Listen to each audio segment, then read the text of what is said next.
پروردگار بحروں بر، پروردگار بحروں اعوذ باللہ من الشیطان الرجیم، بسم اللہ الرحمن الرحیم۔ ان اللہ وملائکتہ یصلون علی النبی یا ایہا الذین آمنوا صلوا علیہ وسلموا تسلیما۔ اللہم صلی علی سیدنا و نبینا و شفیعنا و مولانا محمد وعلی آل محمد وبارک وسلم۔ محترم خواتین و حضرات، السلام علیکم۔ پیام صبح کے ساتھ ایک بار پھر حاضر، میں ہوں آپ کا میزبان انیق احمد۔ خواتین و حضرات، قرآن کریم کی مختلف آیات پر روزانہ گفتگو ہوتی ہے۔ ملک جید علماء تشریف لاتے ہیں اور قرآن کریم سے ہمیں قریب کرتے ہیں، قرآن کریم کا علم ہم تک منتقل کرتے ہیں، ہم اور آپ جانتے ہیں، اور یہ بتاتے ہیں کہ قرآن کریم ذہن انسانی کی امامت تا قیامت کیسے کرتا ہے، اور آج کے انسان سے قرآن کریم کیا مخاطبت کر رہا ہے، کس طرح انسان باوقار انداز میں زندگی گزارتا ہے قرآن کریم پر عمل کر کے۔ خواتین و حضرات، ہمارے پاس روزانہ اپنے وطن عزیز کے علماء تشریف لاتے ہیں، لیکن آج ہمارے ساتھ ایک غیر ملکی مہمان ہیں۔ میں تعارف ان کا کراؤں گا تفصیل کے ساتھ، لیکن آج کی جو آیات ہیں وہ سورہ آل عمران کی آیات 26 اور 27 ہیں، جن پر ہم سیکھیں گے اپنے معزز مہمان سے۔ اللہ کیا فرما رہا ہے؟ قل اللہم مالک الملک تؤتی الملک من تشاء۔ اللہ اکبر۔ اے اللہ، یعنی فرما دیجئے، قل سے آغاز ہو رہا ہے، فرما دیجئے ملک کے مالک تو جسے چاہے حکومت دے اور جس سے چاہے چھین لے۔ حکومت دینے اور لینے کے تعلق سے اللہ تعالیٰ کی سنت کیا ہے، پس منظر کیا ہے قرآن کریم کی ان آیات کیا؟ پچھلی آیات میں بنی اسرائیل کے حوالے سے گفتگو ہوئی، بڑا زام تھا انہیں اس بات پر کہ ہم منتخب لوگ ہیں، اللہ کے محبوب ہیں، وغیرہ وغیرہ، جو ان کے جھوٹے دعوے تھے انہیں رد کیا جا رہا ہے، اور انہیں یعنی بنی اسرائیل کو امت معزول اور امت محمد صلی اللہ علیہ وآلہ وسلم کو امت معمور قرار دیا جا رہا ہے۔ خواتین و حضرات، پس منظر، شان نزول، وہ بھی ہم جاننا چاہیں گے۔ اللہ کی اطاعت کرنے کے بعد قوم اللہ کے نزدیک چہیتی بنتی ہے، یا اپنی اپنی خواہشات کے مطابق کوئی قوم یا کوئی امت چہیتی ہو جاتی ہے؟ یہ بھی ہم ایک سوال رکھیں گے۔ اللہ جسے چاہے عزت دے، جسے چاہے ذلیل کر دے۔ یہاں پر عزت اور ذلت معیارات کیا ہیں جو ہمارا دین ہمیں بتاتا ہے؟ بیدک الخیر، تمام بھلائی اللہ کے ہاتھ میں ہے، یقیناً خیر اللہ کے ہاتھ میں ہے، تو یہاں کیوں بیدک الخیر بیان کیا جا رہا ہے؟ یہ بھی ایک سوال ہم رکھیں گے۔ رات کو دن میں پروتا ہے اور دن کو رات میں، جاندار میں سے بے جان اللہ نکالتا ہے اور بے جان میں سے جاندار کو، اور بے حساب رزق دیتا ہے۔ رزق کے حوالے سے اللہ کی سنت کیا ہے، رزق کی تعریف کیا ہے، یہ بھی ہم سوال میں رکھیں گے، سیکھیں گے علامہ غلام ربانی صاحب سے۔ خواتین و حضرات، علامہ غلام ربانی صاحب لندن میں ہوتے ہیں اور بڑا کام کر رہے ہیں۔ آپ کا جو مدرسہ ہے وہ فیضان اسلام انٹرنیشنل، بہت بڑا مدرسہ، بہت بڑا اسکول، اور جس میں طلباء و طالبات تشریف لاتے ہیں اور دین کی تعلیم حاصل کرتے ہیں۔ میرا وزٹ ہوا آپ کے ادارے میں، مجھے بڑی خوشی ہوئی کہ جو عہد کی ضرورت ہوتی ہے، جسے ہم کہتے ہیں کہ عہد کا لمس، آج کی جو ضرورتیں ہیں ان کو بھی علوم کی شکل میں طلباء و طالبات کو پڑھایا جاتا ہے، بنیادی تعلیم کے ساتھ ساتھ، یعنی روایت سے بھی جڑے ہوئے ہیں اور جدید مسائل سے بھی اپنے اسٹوڈنٹس کو آگاہ کر رہے ہیں۔ علامہ غلام ربانی صاحب، علامہ صاحب السلام علیکم۔ وعلیکم السلام میں آپ کا بڑا ورحمۃ اللہ ممنون، وبرکاتہ۔ بڑا شکر گزار، آپ تشریف لائے، آپ نے وقت نکالا۔ خواتین و حضرات، علامہ غلام ربانی صاحب کو خوش آمدید کہتے ہوئے پروگرام کا آغاز اللہ تعالیٰ کے بابرکت نام سے سورہ آل عمران آیات 26 اور 27۔ اعوذ باللہ من الشیطان الرجیم، بسم اللہ الرحمن الرحیم۔ قل اللہم مالک الملک تؤتی الملک من تشاء وتنزع الملک ممن تشاء وتعز من تشاء وتذل من تشاء بيدك الخير إنك على كل شيء قدير تولج الليل في النهار وتولج النهار في الليل وتخرج الحي من الميت وتخرج الميت من الحي وترزق من تشاء بغير حساب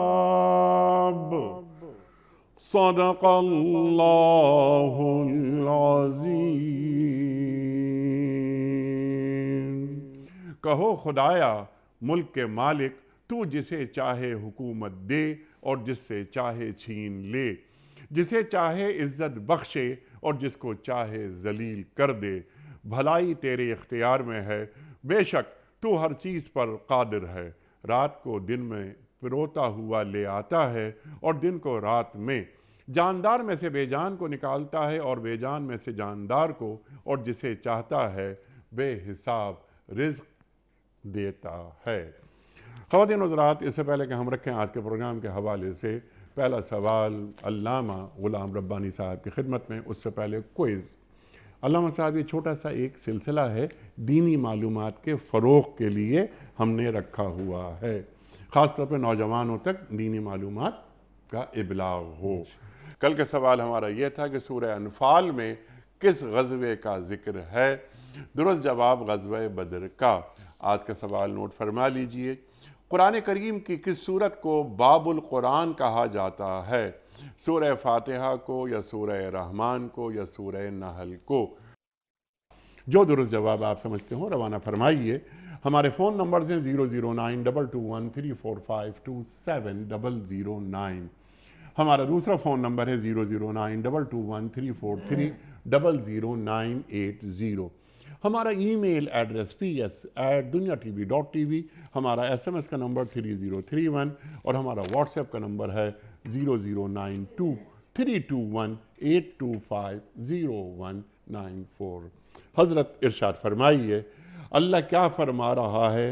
یہ قل سے آغاز ہو رہا ہے، مخاطبت کس سے ہو رہی ہے؟ قل سے مراد کیا یہاں سرکار دو عالم صلی اللہ علیہ وآلہ وسلم سے مخاطبت ہو رہی ہے یا تمام انسانیت سے ہو رہی ہے؟ ارشاد اور پس منظر ان آیات کا ارشاد۔ بسم اللہ الرحمن الرحیم۔ آج کا یہ پروگرام اور آپ کی معیت اور سنگت میں سب سے پہلے تو میں آپ کا اور آپ کے توسط سے دنیا چینل کا شکریہ ادا کرتا ہوں کہ اتنے اچھے اور معلوماتی پروگرام میں ہمیں شرکت کا موقع ملا، اور جو خدمت آپ سر انجام دے رہے ہیں فروغ علم کی اور انسانیت کی ہدایت و بھلائی کی، اور خاص طور پر لوگوں کو قرآن سے جوڑنے کی، جو ایک آفاقی اور دائمی پیغام ہے، صبح قیامت تک کی انسانیت کی فلاح و بہبود کا نسخہ ہے، میں اس پر آپ کو مبارکباد بھی پیش کرتا ہوں، اور یقیناً انشاءاللہ اس کے اثرات معاشرے میں محسوس کیے جاتے رہیں گے اور اوروں کو اس طرح قرآن سے جوڑنے کی ترغیب بھی ملے گی۔ جہاں تک آج کے موضوع کا تعلق ہے،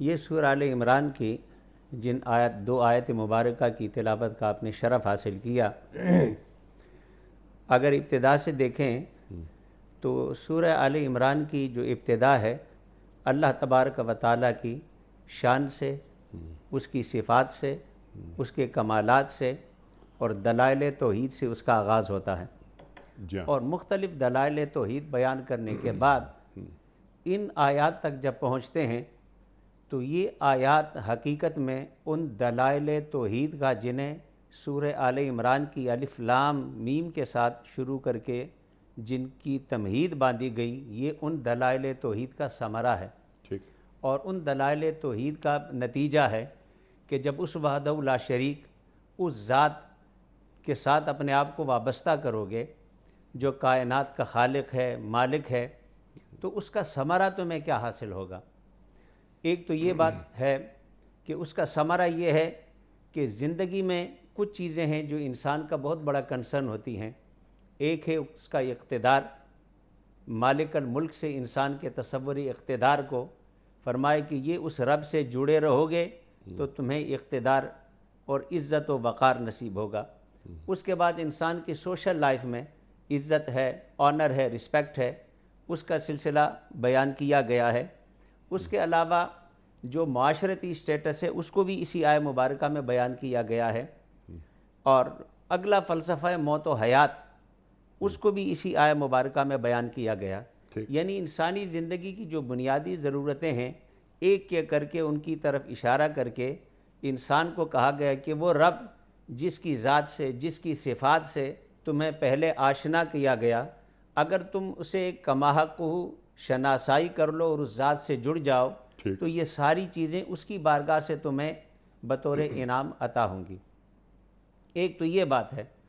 دوسری بات، لفظ قل سے اس کا آغاز کر کے اپنے پیارے محبوب نبی کریم صلی اللہ علیہ وسلم کو یہ کہا گیا، آپ کو کہا گیا، قل خطاب براہ راست نبی کریم صلی اللہ علیہ وسلم کو ہے، اور ان کے ذریعے سے پھر قیامت تک آنے والی انسانیت کو، تاکہ ایک میسیج دیا گیا کہ میرے اور تمہارے درمیان میرے کلام کو سمجھنے کا واسطہ نبی کریم صلی اللہ علیہ وسلم کی ذات ہے، اور ان کی ذات کو نکال کر نہ تو میرے پیغام کو سمجھ سکو گے، نہ میری ذات کو سمجھ سکو گے، نہ میری صفات کا تمہیں ادراک ہوگا۔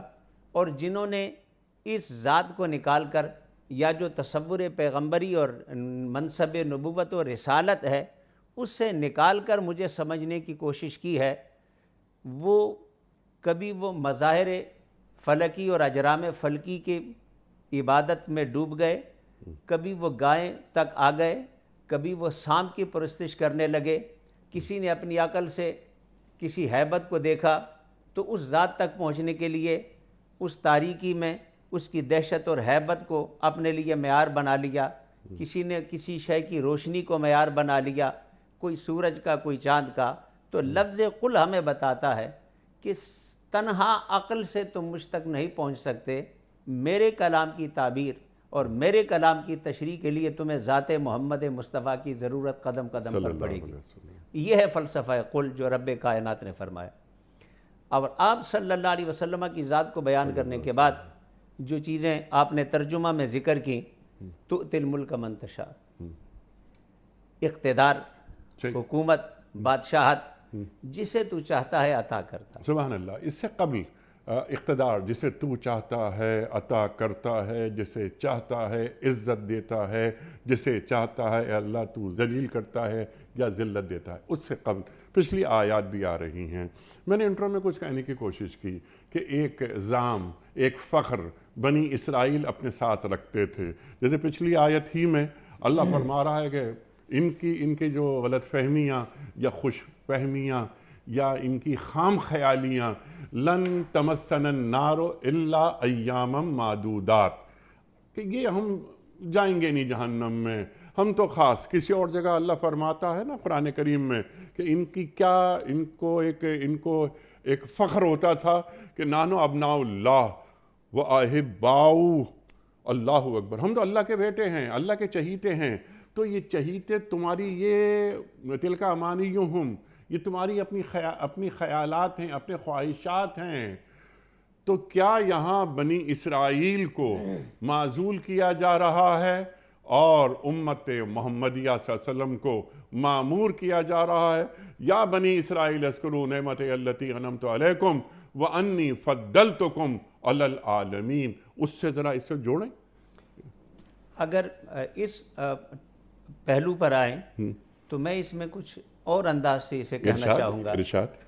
میں اس کو اس انداز سے کہتا ہوں کہ بظاہر یہ اس کا انداز دعائیہ ہے، اے میرے رب اللہم سے، جی، انداز اس اسلوب کلام کا جو ثمرات ہیں وہ دعائیہ ہے، اقتدار اور جو بھی چیزیں بعد میں بیان ہوں گی، لیکن حقیقت میں جناب یہ ایک تاریخ کا سبق ہے، اللہ تبارک و تعالیٰ کی نصیحت ہے، رب کائنات کی وارننگ ہے۔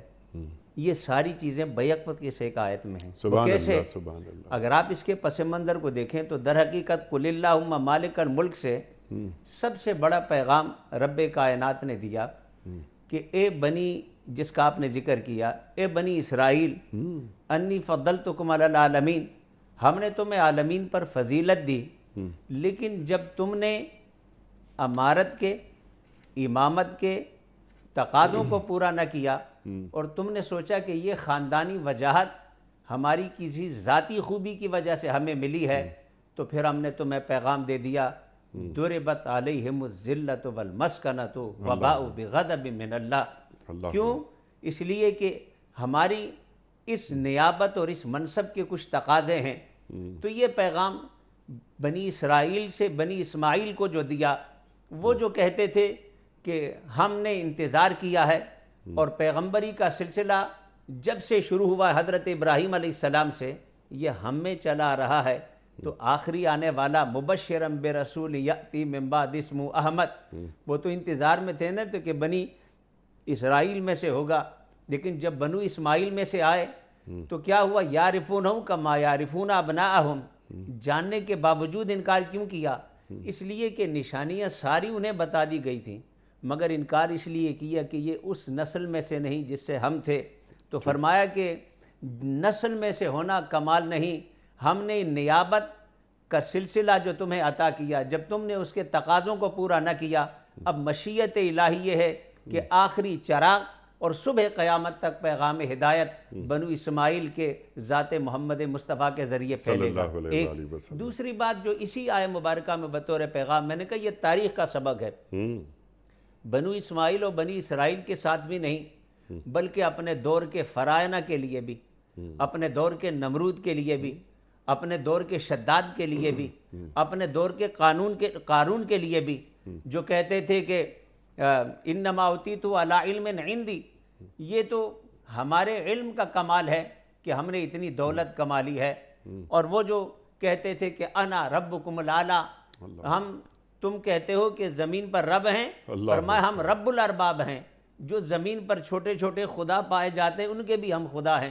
کہاں وہ نمرود جس نے آگ جلا کر توحید کی آواز کو دبانے کی کوشش کی تھی، اس کا بھی یہ میسج ہے۔ تاریخ کا جو میں نے کہا کہ ایک سبق ہے اور ایک تسلسل ہے، کہ دور کے فرعون کو دیکھ لو، دور کے نمرود کو دیکھ لو، اپنے دور کے شداد کو دیکھ لو، فرعون سروائیو نہیں کر سکا، موسیٰ علیہ السلام کا ڈنکا آج تک بج رہا ہے، نمرود سروائیو نہیں کر سکا، پوری روئے زمین پر اس کی حکومت تھی، تنہا حق کا پیغام پہنچانے والا ابراہیم، آج تک ان کی نبوت و رسالت کا ڈنکا بج رہا ہے، قارون و شداد مٹ گئے۔ تو یہ ایک بڑے پس منظر میں میسج تھا۔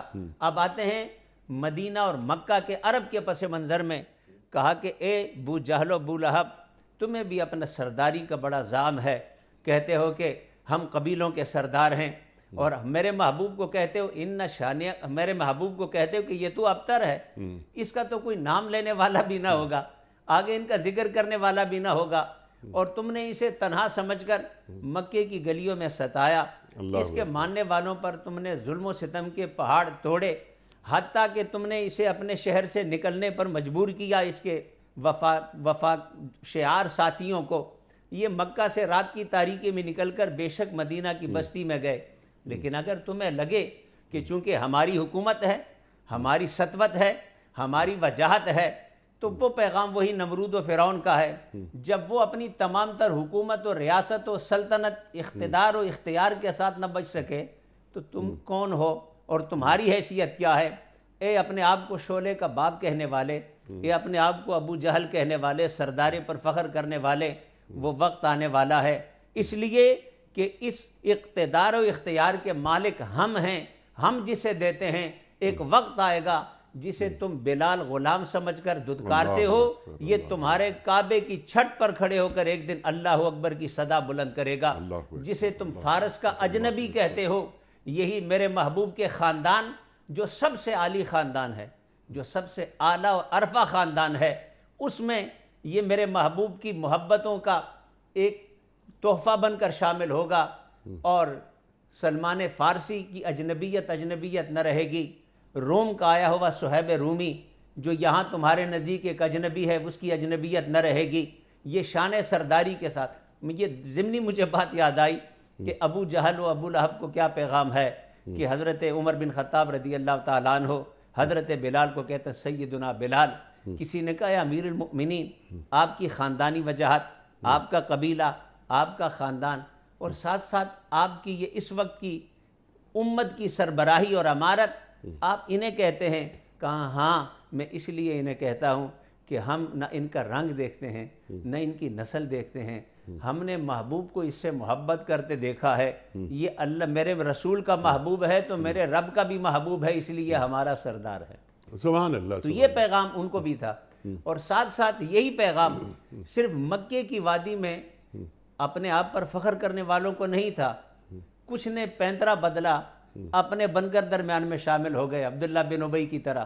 وہ سوچتے تھے کہ یہ ایک نیا انداز ہے، ہم انہیں اندر سے کھوکھلا کریں گے۔ جو سامنے دشمن بن کر آئے وہ تو بدر میں ان کی عظمت کا غرور خاک میں مل گیا، ان کے غرور کو مصطفیٰ نے خاک میں ملا دیا، فتح مکہ کے وقت ملا دیا۔ انہوں نے سوچا کہ شاید اس انداز سے ہم اس چراغ مصطفی کو بجھا سکیں۔ تو یہ قل اللہم مالک الملک کا پیغام جیسے ان ساروں کو تھا، ان کو بھی تھا کہ تم میرے محبوب کی بارگاہ میں اگر دل کی کیفیت کے ساتھ اور باطن کی طہارت کے ساتھ، ذہن اور فکر کی یکسوئی کے ساتھ شامل نہیں ہوگے، نفاق کے ساتھ آؤ گے، منافق بن کر آؤ گے، کبھی احد کے میدان میں اپنی لشکر کو الگ کر کے انتظار کرو گے کہ کب انہیں شکست ہوتی ہے، کبھی احزاب کے موقع پر دیگر یہود کے قبائل کے ساتھ سازشیں کر کے انہیں اندر سے کھوکھلا کرنے کی کوشش کرو گے، تو یہ قل اللہم مالک الملک کا پیغام انہیں بھی ہے کہ تم اپنی ساری منافقانہ پالیسیاں کر کے دیکھ لو، ہمارا فیصلہ ایک ہی ہے، جو ہم سے جڑتا ہے ہم اسے کہیں گرنے نہیں دیتے۔ اقتدار، عزت، وقار انہی کو ملتا ہے جو ہمارے اس پیغام سے اور اس پیغام کے لانے والے سے اخلاص کے ساتھ وابستہ ہوتے ہیں۔ دور موسوی سے لے کر دور عیسوی تک، اور اس سے پہلے دور ابراہیمی سے لے کر آج تک پیغام ایک ہی ہے، قل اللہم مالک الملک تؤتی الملک من تشاء۔ فرمایا جس پہلو میں بھی آؤ گے فیصلہ ایک ہی ہوگا کہ ہم عزت و اقتدار ان کو دیتے ہیں جو ظاہر و باطن کے ساتھ سراپا پیکر اطاعت بن کر ہماری بارگاہ میں۔ سبحان اللہ، سبحان اللہ۔ تو یہ تاریخ ہے، یہ سبق ہے تاریخ سبحان کا۔ اللہ۔ یعنی کوئی بھی قوم اپنی خواہشات کے مطابق اللہ کی چہیتی نہیں اور اس ہوتی۔ پہ ایک آخری میں اضافہ کرنا چاہوں گا، چونکہ میں چاہوں گا کہ یہ تسلسل اس کا ہو۔ ارشاد۔ کہ جب میں نے کہا نا کہ تاریخ کا سبق بھی ہے، نصیحت بھی ہے، پر یہ ایک وارننگ بھی ہے۔ وارننگ کیسے ہے کہ مصطفیٰ جب آئے، مکہ فتح ہوا، یہ ہمیں یہ چیزیں بڑی بنیادی طور پر سمجھنی چاہیے کہ بعض اوقات جب چیز مل جاتی ہے تو اصل امتحان نہ ملنے کا نہیں ہوتا، اصل امتحان ملنے کا ہوتا ہے۔ وہ ہمارے یہاں جب یہ اس آیہ مبارکہ کی تفسیر کرتے ہیں نا، وَنَبْلُوكُمْ بِالشَّرِّ وَالْخَيْرِ فِتْنَةً، قرآن مجید میں اللہ نے فرمایا، تو مفسرین نے فرمایا کہ یہ جو شر کے ساتھ، تکلیف کے ساتھ آزمائش ہے، یہ تو سب کو سمجھ آتی ہے۔ میں بیمار ہو گیا، آزمایا گیا، میں غریب ہو گیا، آزمایا گیا، مجھے تکلیف ہو گئی، مگر اللہ فرماتا ہے وَنَبْلُوكُمْ بِالشَّرِّ وَالْخَيْرِ فتنہ، یہ خیر کے ساتھ خدا کیسے آزمائے گا؟ تو فرمایا خیر کی آزمائش شر سے زیادہ ہوتی ہے۔ بیمار پھر کبھی پہلو بدلتے ہوئے کہتا ہے ہائے اللہ، لیکن جب دولت کی فراوانی ہو، عزت ہو، مال ہو تو بندہ بہت جلد بھول جاتا ہے۔ اس لیے فتح مکہ کے وقت جب حضور صلی اللہ علیہ وسلم مکے میں داخل ہوئے تو یہ قل اللہم مالک الملک کا پیغام سیرت مصطفیٰ سے یہ تھا کہ سر جھکا ہوا تھا، سبحان اللہ، اور اذهبوا انتم الطلقاء کا کلمہ تھا۔ اللہ جب کسی نے کہا کہ آج خون بہانے کا دن ہے تو آپ نے فرمایا الیوم یوم المرحمہ، آج خون کا نہیں، آج لوگوں کے ساتھ مروت، مودت اور محبت کا دن ہے، تاکہ یہ قل اللہم مالک الملک کے پیغام کی تفسیر تمہیں سیرت مصطفیٰ سے سمجھ۔ سبحان اللہ، سبحان اللہ، یہ یوم ملحمہ نہیں، یوم مرحمہ ہے۔ لا تثریب علیکم اليوم، اللہ کے رسول صلی اللہ علیہ وآلہ وسلم مکے میں داخل ہو رہے ہیں فاتحانہ شان کے ساتھ، لیکن سر جھکا ہوا ہے۔ اب یہاں دو تین باتیں میں چاہتا ہوں کہ وہ بھی آپ سے ہم سیکھ لیں۔ علامہ صاحب، یہاں بنی اسرائیل کو یہ بتایا جا رہا ہے، یعنی کیا یہ بتایا جا رہا ہے کہ ذاتی خواہشات کے مطابق اللہ کی چہیتی قوم کوئی بھی نہیں ہوتی، اصل میں وہ اعمال ہوتے ہیں جو اللہ کے نزدیک کسی بھی قوم کو، کسی امت کو چہیتا بناتے ہیں یا معزول کروا دیتے ہیں۔ اللہ ضربت علیہم الذلۃ والمسکنہ، ابھی آپ نے آیت تلاوت فرمائی، اللہ تعالیٰ نے ان پر ذلت اور مسکنت تھوپ دی، اللہ اکبر، بنی اسرائیل پر۔ اب یہاں سوال میرا، کیونکہ آپ نے اس کو اور بڑا پھیلایا ہے، اس کا کینوس بہت بڑا کر دیا ہے، اس سے پہلے کہ میں آگے آؤں بہت سارے پوائنٹس ہیں۔ آیت کا یہ حصہ جس پر گفتگو آپ نے فرمائی، یہ امت محمدیہ صلی اللہ علیہ وآلہ وسلم کو کیا پیغام اور کیا درس دے رہا ہے؟ امت محمدیہ کو بڑا سادہ پیغام ہے، جیسے میں نے پہلے شروع میں کہا کہ اس کو وارننگ بھی سمجھیں۔ جی جی جی بالکل، اصل تو میں کیا جب ہمیں آپ وارننگ بھی ہے؟ جب تاریخ کا سبق سمجھیں گے، نصیحت سمجھیں گے، تو اسے وارننگ بھی سمجھیں۔ یہاں ایک سوال ہے، یہ وارننگ، بنی اسرائیل کے بعد ہم آ گئے، ایک امت باقی تھی، ہمارے بعد کوئی امت نہیں، ختم نبوت ہو گئی، کوئی رسول، کوئی پیغمبر، کوئی کتاب، کوئی شریعت نہیں ہے۔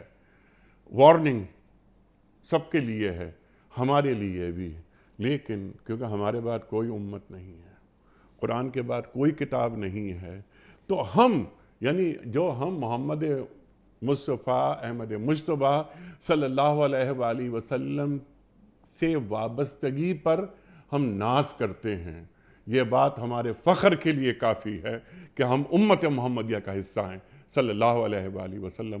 تو ہمارے لیے اس میں کیا بقول آپ کے وارننگ ہے؟ ہمارے لیے اس میں وارننگ سمپل ہے جناب، الہامی کتاب جو رب کائنات نے آخری اتاری، اس کا ذمہ تو لے لیا کہ اِنَّا نَحْنُ نَزَّلْنَا الذِّكْرَ وَإِنَّا لَهُ لَحَافِظُونَ۔ امت کے بارے میں کہہ دیا کنتم خیر امت اخرجت للناس، ٹھیک، لیکن آگے ہمارا وظیفہ بھی بیان کیا، تأمرون بالمعروف وتنہون عن المنکر، وَكَذَلِكَ جَعَلْنَاكُمْ أُمَّةً وَسَطًا، ہمیں صرف امت نہیں کہا، ہمارا وہ اسٹینڈرڈ اور معیار بھی ساتھ بیان کر دیا، وسطا۔ دین کے بارے میں اللہ نے فرما دیا ان الدین عند اللہ الاسلام، ٹھیک، دین کو بھی فرما دیا، آخری الہامی کتاب کو بھی فرما دیا۔ یہاں ہمیں ایک غلط فہمی دور کرنی چاہیے حضرت، وہ کیا؟ اللہ نے دین کے صبح قیامت تک باقی رکھنے کا وعدہ کیا ہے، دین کے ماننے والے اپنے اپنے اعمال کے مطابق جج کیے جائیں گے۔ اگر کسی کو غلط فہمی ہے کہ وہ دین ہے تو یہ اس غلط فہمی کو ذہن سے نکال دینا چاہیے۔ افراد دین کے معیار پر پرکھے جائیں گے، اور اس کی میں مثال پرانی امتوں کی دیتا ہوں۔ جب انی فضلتکم علی العالمین کا ذکر کیا تو ضربت علیہم الذلۃ والمسکنہ کیا وجہ بنی کہ آئی؟ کچھ چیزیں قرآن نے جو بیان کی ہیں، یحرفون الکلم عن مواضعہ، اپنی مرضی کی تعویلیں کرنے لگے، تبدیلیاں کرنے لگے۔ یشترون بآیات اللہ ثمنا قلیلا، اللہ کی آیتوں کو کاروبار کا ذریعہ بنا لیا اور بڑے سستوں داموں بیچنے لگے۔ سماعون للکذب اکالون للسحت، جھوٹ کے دل دادا ہو گئے، حرام خوری میں مبتلا ہو گئے۔ اب جب آپ اکالون للسحت کریں گے، ٹھیک، سماعون للکذب کریں گے، یحرفون الکلم عن مواضعہ کریں گے، یشترون بآیات اللہ ثمنا قلیلا کریں گے، اتامرون الناس بالبر وتنسون انفسکم کریں گے، تو تقدیر کا یہ فیصلہ ہے کہ اسلام تو نہیں مٹے گا، پر تمہیں خدا مٹا کر نئی قوم اگلی لے امت لے کر، اگلی قوم لے کر آئے گا۔ یحبهم ویحبون اذلۃ علی المؤمنین اعزۃ علی الکافرین۔ اللہ اکبر، تمہیں تمہارے اعمال کے ساتھ ملیا میٹ کر کے نئے لوگوں کو لے کر آئے گا۔ اس لیے ہماری بقا اس میں ہے کہ ہم اس دین سے وابستہ رہیں جو بطور معیار رب نے دیا۔ اگر ہم اس دین سے وابستہ رہے تو ہم بھی باقی رہیں گے۔ میں اکثر دوستوں کو وہاں بھی کہتا ہوں کہ اسلام کی فکر نہ کرو، آپ رہیں یا نہ رہیں اسلام رہے گا۔ سبحان اللہ، قرآن کی فکر نہ کرو، ہم رہیں یا نہ رہیں قرآن رہے گا۔ اور چشم فلک نے یہ منظر دیکھے بھی ہیں جناب، آپ ہسٹری سے آپ کا لگن بھی ہے، محبت بھی ہے۔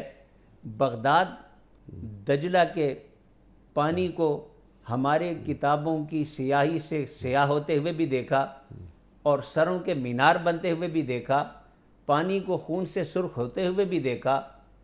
بغداد کی وہ شان و شوکت مٹ گئی، خلافت مٹ گئی، پر اسلام نہ مٹا۔ کیوں؟ اس لیے کہ اسلام کی گارنٹی ہے کہ یہ صبح قیامت تک رہے گا، قرآن کی گارنٹی ہے کہ یہ صبح قیامت تک رہے گا۔ میری اور آپ کی گارنٹی ایسی نہیں کہ جو چاہو گے تم لاڈلے ہو، وہ جو وہ کہتے تھے نحن ابناء اللہ و احبا، ہم تو اللہ کے بیٹے ہیں، اس کے پیارے ہیں، ہم تو جو چاہیں کریں۔ کہا نہیں، یہ اصول کے خلاف ہے، یہ رب کائنات کی نظام سنت کے خلاف ہے۔ تم اس سے وابستہ رہو گے تو بچے رہو گے، نہیں رہو گے تو تمہاری داستان تک بھی نہ ہوگی داستانوں میں، تم مٹ جاؤ گے۔ یحبہم ویحبون اذلۃ علی فسوف یأتی اللہ بقوم، یہ خدا کا وعدہ ہے، اللہ اوروں کو لائے گا اور وہ آ کر وہ کام کریں گے جس کا حکم خدا نے دیا اور مصطفیٰ نے دیا۔ تو ہماری بقا قرآن سے وابستگی میں ہے، قرآن کا وجود ہمارا محتاج نہیں ہے۔ ہماری بقا اسلام سے وابستگی میں ہے، اسلام کا وجود ہمارا محتاج نہیں ہے۔ سبحان اللہ، سبحان اللہ، سبحان اللہ۔ اگر یہ قوم، یہ امت بدعمالیوں میں مبتلا ہو جاتی ہے تو اللہ ایک نئی امت لے آئے گا۔ اور کیا اچھی بات آپ نے فرمائی کہ یہ روز قیامت تک دین باقی رہے گا، اس کا ذمہ اللہ کے پاس ہے۔ اللہ اکبر، اللہ اکبر۔ تو قرآن کریم کے آئینے میں ہمیں اپنا چہرہ دیکھنا چاہیے کہ ہمارا چہرہ کہیں بھدا تو نہیں، تو امت کو دین سے اس طرح جڑنا چاہیے۔